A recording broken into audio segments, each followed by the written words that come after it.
ऐसे देखबू जवानी रसलीला तमार हो जाई।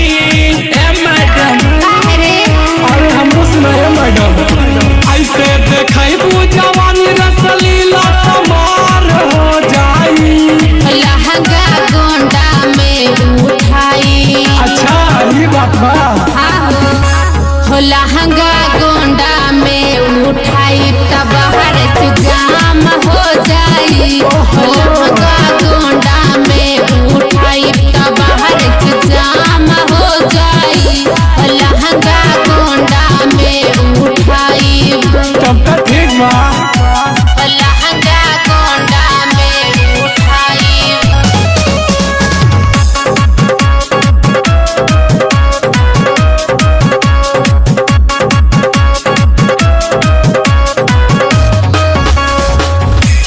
चढ़ के जाने पई है काट ले है गाल रे, ऋषिया के लइके पानी दे है बवाल रे।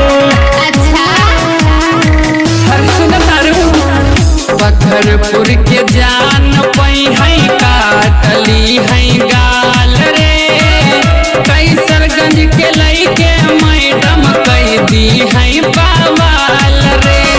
ऐसे देखबू जवानी रसलीला तमार हो जाई।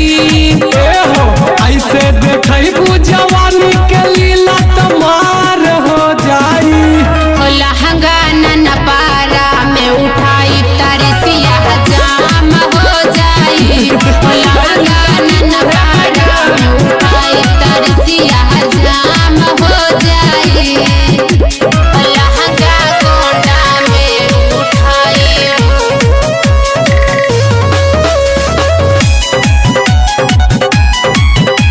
हो लहंगा गोंडा में उठाई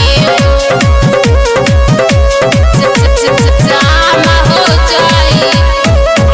आसम के लौंडे हमारे दम खूबे दी है प्यार हो, निकलना दिलौना के लइके खूबे दिलादार हो।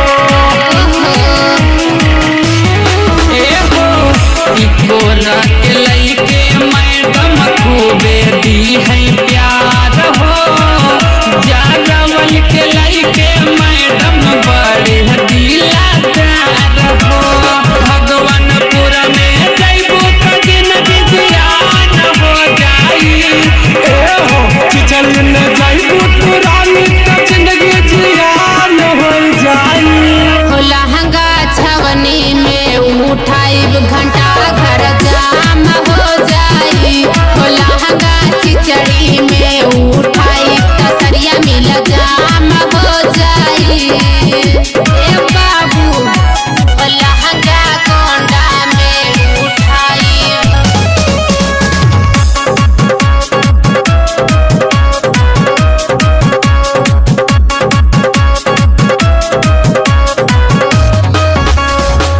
भगवती दीवाना के मैडम बुझा नहीं काच हो, तोहरो जवानी मैडम कही दी बनास हो।